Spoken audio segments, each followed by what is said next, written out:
அனைவருக்கும் வணக்கம். இப்போது நாம் ராகுதசை சூரிய புக்தியின் பலன்கள் என்ன மற்றும் ராகுதசை சூரிய புக்தியின் பரிகாரம் என்ன என்பதை பற்றி தெரிந்து கொள்ளப் போகிறோம். ஜோதிடத்தின் ஆதிகுருவான பராசர முனிவரும் 18 சித்தர்களில் ஒருவரான புலிப்பாணி சித்தரும் ராகுதசை சூரிய புக்தியை பற்றி என்னென்ன கூறியிருக்கிறார்கள் என்பதை பற்றி தெரிந்து கொள்ளப் போகிறோம்.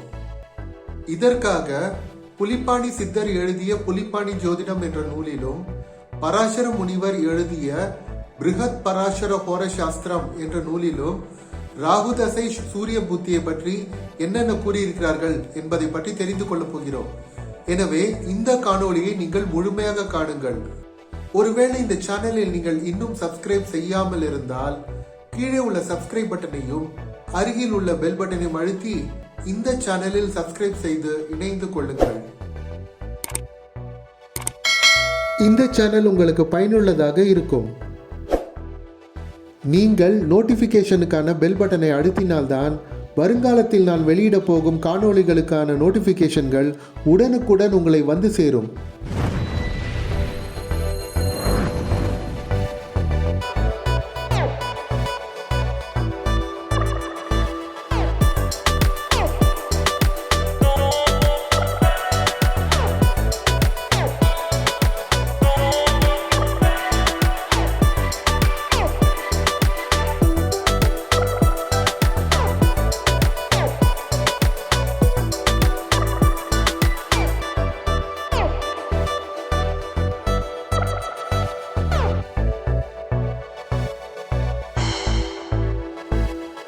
உங்களுக்கு ஜோதிடம் தெரியவில்லை என்றால் நீங்கள் ஜோதிட அடிப்படையை கற்க விரும்பினால் கீழே உள்ள லிங்கில் சென்று ஒரே நாளில் ஜோதிடம் கற்கலாம் என்ற 3 பாக வீடியோவையும் விம்சோத்தரி தசாபுக்தி வீடியோவையும் கட்டாயம் காணுங்கள்.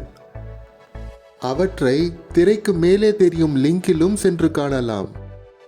பொதுவாகவே ஒவ்வொரு மனிதனின் வாழ்க்கையிலும் ராகுதசை 18 ஆண்டுகளுக்கு நீடிக்கிறது. இந்த 18 ஆண்டுகால ராகுதசையின் போது ராகு கிரகம் ஒவ்வொரு மனிதனின் வாழ்க்கையிலும் தன்னுடைய முழு ஆதிக்கத்தை செலுத்துகிறது.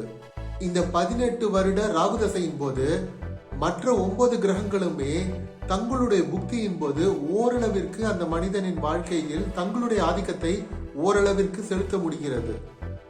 அந்த வகையில் ராகுதசையில் 7ஆவதாக வருவது சூரிய புக்தி, ராகுதசை சூரிய புக்தி. ஒவ்வொரு தசாபுக்தியும் அனைத்து மக்களுக்கும் ஒரே விதமான பலன்களை தருவதில்லை. ஒவ்வொரு தசாபுக்தியும் அவரவர் தனிப்பட்ட ஜாதகத்தில் உள்ள கிரக அமைப்புகளுக்கு ஏற்றவாறு தங்களுடைய பலன்களை தருகின்றன.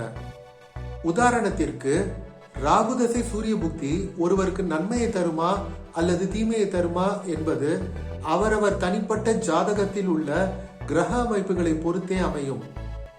இப்போது உங்களுடைய தனிப்பட்ட ஜாதகத்தில் ராகுதசை சூரிய புக்தியின் பலன்களை துல்லியமாக தெரிந்து கொள்ள வேண்டும் என்றால் உங்களுடைய ராசி கட்டத்திலும் அனைத்து வர்க்க சக்கரத்திலும் ராகு மற்றும் சூரியனின் நிலை மற்றும் ஆதிபத்தியத்தை அறிந்து ஆராய்ந்து அதன் பின்னரே பலன்களை கூற முடியும். ஆனால் அதே சமயம் ஒவ்வொரு தசாபுக்தியிலும் ஒரு சில பலன்கள் அனைத்து மக்களுக்கும் பொதுவானதாக அமையும். இவற்றை பொது பலன்கள் என்று கூறுகிறோம். பண்டைய காலங்களில் பல்வேறு ரிஷிகளும் முனிவர்களும் சித்தர்களும் தாங்கள் எழுதிய நூல்களில் ஒவ்வொரு தசாபுக்தியின் பொது பலன்களை பற்றியும் மிக அழகாக விவரித்துள்ளனர். அந்த வகையில் 18 சித்தர்களில் ஒருவரான புலிப்பாணி சித்தர் தான் எழுதிய புலிப்பாணி ஜோதிடம் என்ற நூலில் ராகுதசை சூரிய புக்தியை பற்றி என்னென்ன பலன்களை கூறியிருக்கிறார் என்பதை பற்றி தெரிந்து கொள்ளப் போகிறோம். ஆகுமே ராகுதிசை சூரிய புத்தி அருளில்லா மாதமது 10 ஆகும். ஏகுமே நாளதுவும் 3 என்ன சொல்வேன் அதன் பலனை இயம்ப கேளு. போகுமே சத்ருவால் வியாதி காணும். பொருள் செலவு பூமி முதல் சேதமாகும். சாகுமே நாள்தோறும் சண்டையாலே சதிரான பூமி முதல் காலி போமே. இதில் புலிப்பாணி சித்தர் கூறுவது என்னவென்றால் ராகுதசை சூரிய புக்தியின் மொத்த கால அளவு 10 மாதங்கள் 24 நாட்கள். இந்த காலகட்டத்தை கருணையே இல்லாத காலகட்டம் என்று கூறுகிறார். ராகுதசை சூரிய புக்தியின் போது தீய குணம் கொண்ட பகைவர்கள் உருவாவார்கள் என்றும் உடல் நலத்தை கெடுக்கும் வியாதிகள் உண்டாகும் என்றும் இதனால் மிகுந்த பொருள் செலவு உண்டாகும் என்றும் பூமி முதலிய சொத்துக்கள் அழியும் என்றும் புலிப்பாணி சித்தர் கூறுகிறார். ராகு தசை சூரிய புக்தியின் போது தீய குணம் கொண்ட பகைவர்கள் உருவாவார்கள் என்றும் உடல் நலத்தை கெடுக்கும் வியாதிகள் உண்டாகும் என்றும் இதனால் மிகுந்த பொருள் செலவு உண்டாகும் என்றும் பூமி முதலிய சொத்துக்கள் அழியும் என்றும் புலிப்பாணி சித்தர் கூறுகிறார். மேலும் இந்த காலகட்டத்தில் ஒவ்வொரு நாளுமே சண்டை சச்சரவுகளில் கழியும், சாவு கூட ஏற்படலாம் என்றும் பூமி முதலிய சொத்துக்கள் அழியும், கால்நடைகளும் கன்றுகளும் இறந்து போகும் என்று புலிப்பாணி சித்தர் கூறுகிறார். அடுத்ததாக பிருகத் பராசர ஹோர சாஸ்திரம் என்ற நூலில் 55ஆம் அத்தியாயத்தில் ராகுதசை சூரிய புக்தியை பற்றி பராசர முனிவர் என்னென்ன கூறியிருக்கிறார் என்பதை பற்றி தெரிந்து கொள்ளப் போகிறோம். உங்கள் தனிப்பட்ட ஜாதகத்தின் துல்லியமான பலன்களை தெரிந்து கொள்ள கீழே உள்ள மின்னஞ்சலில் தொடர்பு கொள்ளவும். ஒருவேளை இந்த சேனலில் நீங்கள் இன்னும் சப்ஸ்கிரைப் செய்யாமல் இருந்தால் கீழே உள்ள சப்ஸ்கிரைப் பட்டனையும் அருகில் உள்ள பெல் பட்டனையும் அழுத்தி இந்த சேனலில் சப்ஸ்கிரைப் செய்து இணைந்து கொள்ளுங்கள். இப்போது பிருகத் பராசர ஹோர சாஸ்திரம் நூலில் 55ஆம் அத்தியாயத்தில் 60, 61 மற்றும் 62ஆம் ஸ்லோகங்களை காணப்போகிறோம்.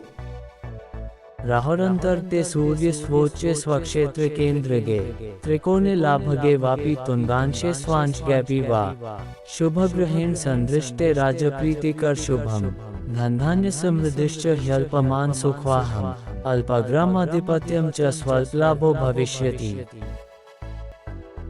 60 முதல் 62ஆம் ஸ்லோகம் வரை பராசர முனிவர் கூறுவது என்னவென்றால், ஒருவருடைய ஜாதகத்தில் சூரியன் லக்னத்தில் இருந்து 11ஆம் வீட்டிலோ அல்லது கேந்திரத்திலோ அல்லது திரிகோணத்திலோ சூரியன் இருந்தால், அல்லது ராசியில் ஆட்சி பெற்றாலோ அல்லது உச்சம் பெற்றாலோ, அல்லது நவாம்சத்தில் ஆட்சி பெற்றாலோ அல்லது உச்சம் பெற்றாலோ, அப்போது ராகுதசை சூரிய புக்தியின் போது அரசாங்கத்தின் ஆதரவு கிடைக்கும், பொருள் சேர்க்கை உண்டாகும், தானியங்கள் அதிகரிக்கும், ஊரில் மதிப்பும் மரியாதையும் அதிகரிக்கும், ஒரு ஊருக்கே தலைவராகும் வாய்ப்பும் உண்டு என்று பராசர முனிவர் கூறுகிறார். அடுத்ததாக 55ஆம் அத்தியாயத்தில் 63 மற்றும் 64ஆம் ஸ்லோகத்தை காணப்போகிறோம். भाग्यग्नेश संयुक्ते कर्मेशे निरीक्षिते राजाश्रयो महाकीर्तिर्विदेशगमन तथा देशाधिपत्ययुगश्च गजश्वाम्बरभूषणं मनोभीष्टप्रदान च पुत्रकल्याण संभवम्. 62 முதல் 64ஆம் ஸ்லோகம் வரை பராசர முனிவர் கூறுவது என்னவென்றால், ஒரு ஜாதகத்தில் சூரியனுக்கு லக்னாதிபதி 9ஆம் அதிபதி அல்லது 10ஆம் அதிபதியின் பார்வை அல்லது சேர்க்கை சூரியனுக்கு ஏற்பட்டால், அப்போது ராகுதசை சூரிய புக்தியின் போது அரசாங்கத்தின் ஆதரவும் உதவியும் கிடைக்கும், மதிப்பும் மரியாதையும் அதிகரிக்கும், வெளிநாடு செல்லும் வாய்ப்புகள் அமையும், ஒரு நாட்டையே ஆளும் வாய்ப்புகள் கிடைக்கும், குழந்தைகளுக்கு மகிழ்ச்சி உண்டாகும், எதிர்பார்த்த விருப்பங்கள் நிறைவேறும், மேலும் யானைகள் குதிரைகள் போன்ற வாகனங்கள் அமையும். அதாவது நவீன காலத்தில் மிகப்பெரிய வாகனங்கள் வாங்கும் வாய்ப்புகள் ஏற்படும். அடுத்ததாக 55ஆம் அத்தியாயத்தில் 64 மற்றும் 65ஆம் ஸ்லோகத்தை காணப்போகிறோம். दयेशाद्रिहन्ध्रस्थे षष्ठे वा नीचकेऽपि वा ज्वरातिसार रोगश्च कलहो राज विग्रह प्रयाण शत्रुवृद्धिश्च नरेपचौराग्निपीडनम्. 64 மற்றும் 65ஆம் ஸ்லோகத்தில் பராசர முனிவர் கூறுவது என்னவென்றால், ஒரு ஜாதகத்தில் தசாநாதன் நின்ற வீட்டிலிருந்து 6, 8 அல்லது 12ஆம் வீட்டில் சூரியன் இருந்தாலோ, அதாவது ராகு நின்ற வீட்டிலிருந்து 6, 8 அல்லது 12ஆம் வீட்டில் சூரியன் இருந்தால், அப்போது ராகுதசை சூரிய புக்தியின் போது பேதி, காய்ச்சல் போன்ற பல்வேறு நோய்கள் உண்டாகும், சண்டை சச்சரவுகள் ஏற்படும், அரசாங்கத்தின் பகைக்கு ஆளாக நேரிடும், பயணங்கள் உண்டாகும், நெருப்பு, பகைவர்கள் மற்றும் திருடர்களால் ஆபத்துகள் உண்டாகும் என்று பராசர முனிவர் கூறுகிறார். அடுத்ததாக 55ஆம் அத்தியாயத்தில் 66ஆம் ஸ்லோகத்தை காணப்போகிறோம்.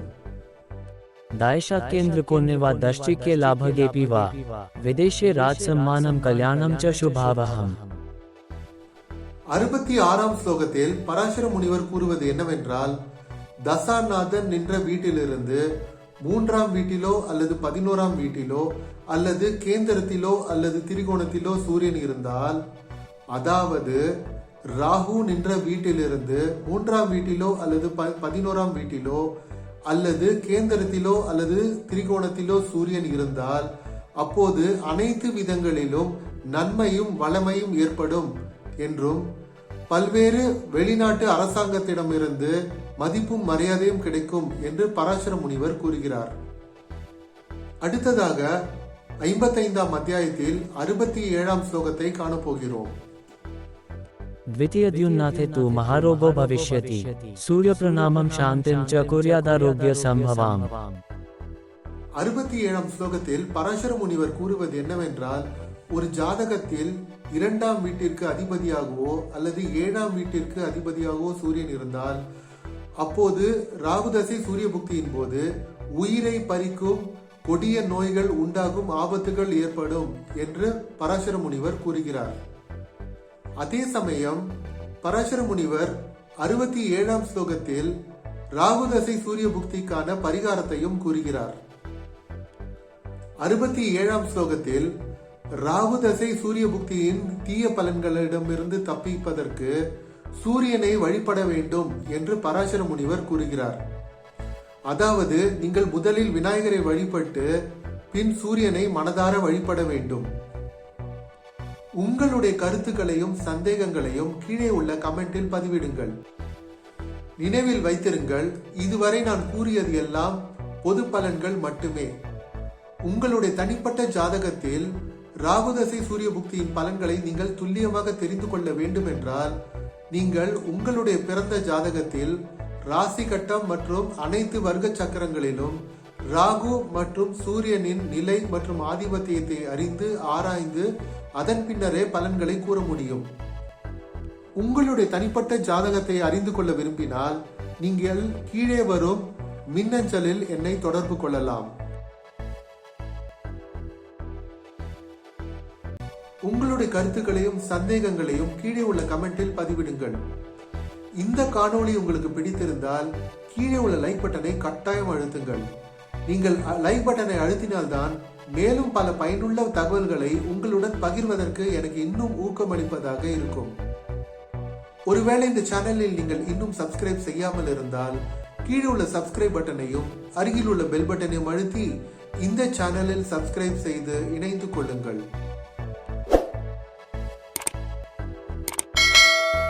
இந்த சேனல் உங்களுக்கு பயனுள்ளதாக இருக்கும்.